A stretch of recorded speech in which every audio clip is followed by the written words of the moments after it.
Let me ask you a question. Which countries would you say have the most extensive and efficient public services in the world? Which are the countries where education, healthcare, and public administration not only cater to everyone, but do it well, and do it spending the right and necessary amount of money? Well, the answer is very easy. The countries of Northern Europe, countries like Norway, Sweden, or Denmark, which are always presented as well-known success stories, high taxes, and social democracy. But what if I were to tell you that this is not 100% true? What if I were to tell you that there is a lot of legend that is somewhat manipulated concerning the success of these countries? You see, despite the great reputation of Sweden's public services, what would you say if I told you that its education system is largely privately managed? Yes, it is true that for most of its modern history, Sweden has been a country that has relied heavily on state management. For Swedes, it has always been normal for the state to provide services such as healthcare, education, and pensions, without the private sector getting involved. Hence its reputation as a Nordic, social, democratic country. However, at the end of the 20th century, everything changed. This man you see on screen, Carl Bildt, came to power in Sweden as the leader of the Moderate Party, a party that has never played a role in government before, and yet in 1991 won the elections with a plan that completely broke with Swedish tradition. A plan that consisted of cutting public spending, lowering taxes, and liberalizing markets such as energy. But above all, and what interests us most right now, possibly the most groundbreaking measure of this government was the privatization of part of the public education system. Yes, that's right. In fact, that's precisely what this video is about. What exactly did this model of educational privatization consist of? Was privately managed education a success or a resounding failure? What would happen if other countries with fully public systems opened the door to private management? Well, today on Visualeconomik, we'll tell you all about it. Stay tuned.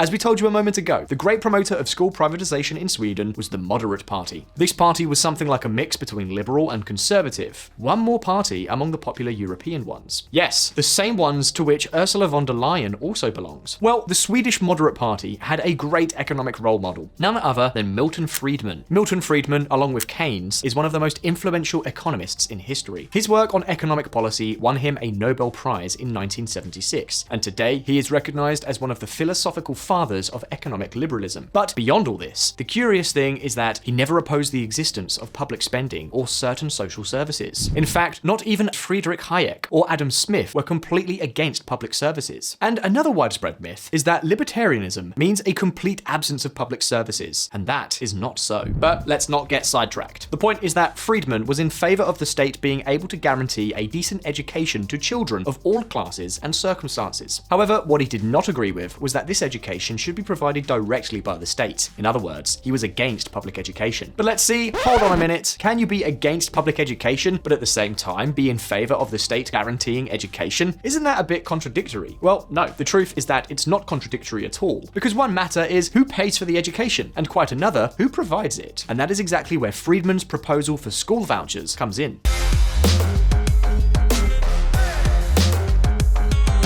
You see, in a traditional public education system, families generally do not have many alternatives when choosing the type of educational model in which they want to educate their children. Public schools tend to follow poorly differentiated patterns of operation, and on many occasions do not adapt to the different needs of very diverse students in order to fully develop their abilities. Of course, in saying this, there are dozens of different public systems, and not all of them are like this. But without a doubt, what almost all public education systems do have in common is that competition between schools tends to be almost non-existent.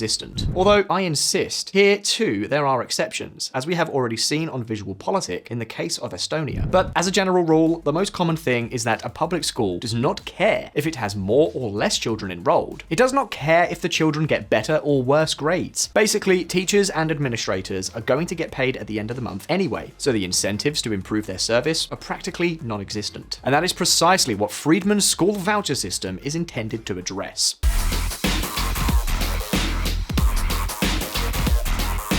In the school voucher model, families receive a public subsidy to pay the tuition of the privately managed school of their choice for their children. These are independent schools that receive funding only and exclusively for the number of students enrolled. Because of their independence, these centers have more freedom to specialize and adjust to the different needs that students may have. For example, by focusing their teaching load on the arts, mathematics, or perhaps languages. Don't think you're going to get rid of what you don't like so easily. Be that as it may, the point is that if the centers do things badly, if the children leave leave poorly prepared, if they had bad teachers or bad facilities, parents will no longer send their children to those centers. And since these centers earn money for the number of students they have, if they have fewer and fewer students, then they will also earn less money and may end up closing. So you may be wondering, what does this all mean? Well, schools and institutes will have much more incentive to do things right, to provide quality education, with computers and facilities in good condition, with teachers trained and adapted to the evolving society. Friedman's proposal is quite interesting, don't you think?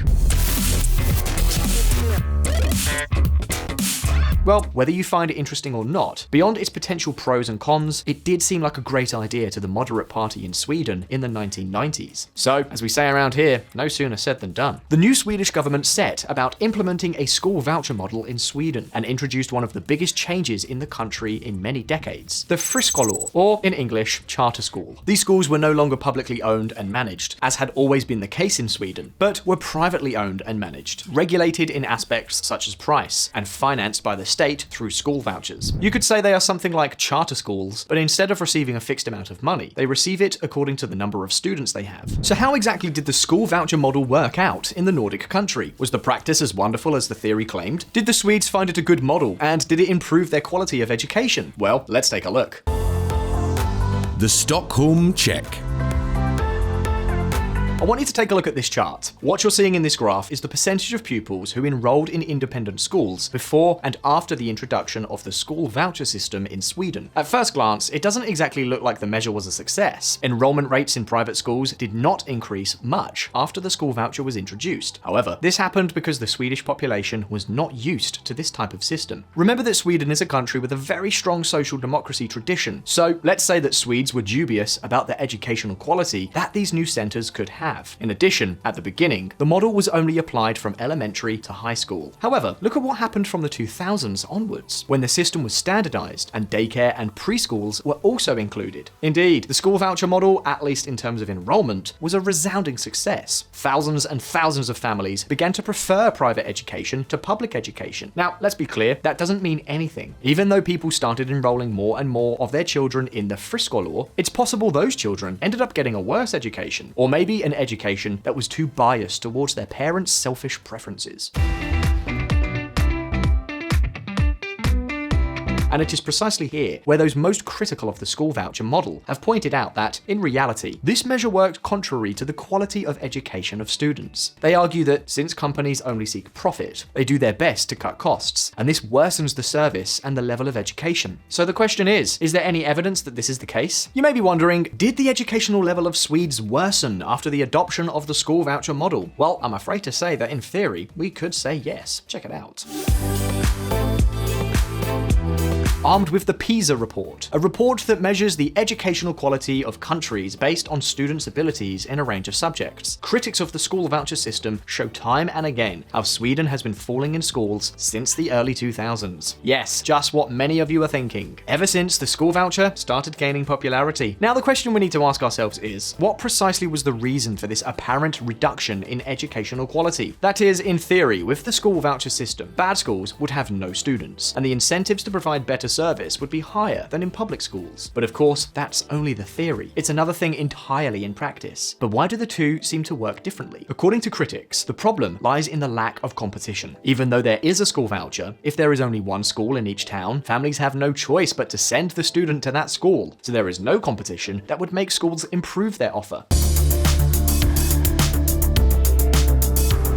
You see, part of the problem with the Swedish friskolor system is that in order to open a new school, that school has to be endorsed by the state. And not only that, it must also demonstrate that it is necessary to open, and that can be a major barrier to competition. In that sense alone, there are cases in which the public schools themselves maneuvered in a, shall we say, dishonest way to prevent the opening of new free schools, and this could end up reducing their funding. In other words, if private schools become fashionable, the government will allocate less money to public schools, and of course, nobody likes to lose money. Lobby groups and the economy. What can I say? Be that as it may, does this all mean that the school voucher system is a disaster? Should Sweden return to a fully public model after this apparent failure? Well, I'm afraid that it's much more complicated than we have told you, so let's keep going. The PISA syndrome.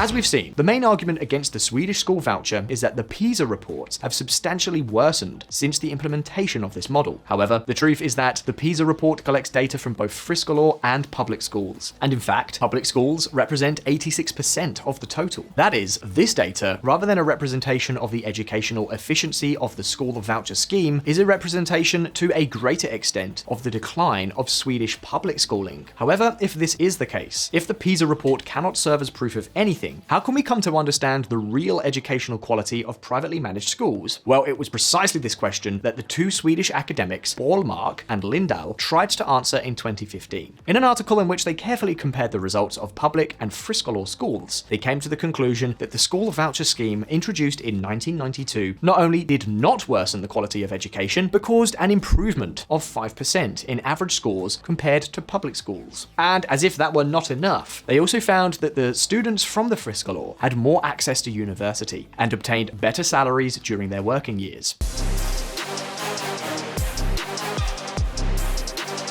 In the same vein, the Swedish Ministry of Labour published a report explaining that a 1% increase in the number of students enrolled in friskolor improved average results in both compulsory education and high school for the next 10 years. But are you not convinced enough by these data? Or do you like the PISA data better? Well, if instead of looking at the data from the PISA reports in general, we look at the data by type of school, we will see that between 2003 and 2012, friskolor schools performed 8 points higher than public schools. All in all, despite the competition problems that may exist in Sweden, reports and academic studies indicate that the school voucher system was a success. And take note, because not only was it an educational success, but in terms of cost, and at the end of the day, the school voucher scheme meant a funding per student equivalent to 85% of the cost in public education. In other words, school vouchers saved the government money and provided a better and more diverse education to students. In any case, and having seen all this, now it's your turn. What do you think about an education financing system, such as the school voucher? Do you think that a public model that gives more freedom to the centres could be even better? What problems or other advantages can you think of in this type of system? If this model existed in your country, would you take your children to these schools? You can leave me your answers in the comments. And as always, if you liked the video, please like it, subscribe, activate the little bell icon so you don't miss any of the next ones, and I'll see you in the next video. All the best. See you soon.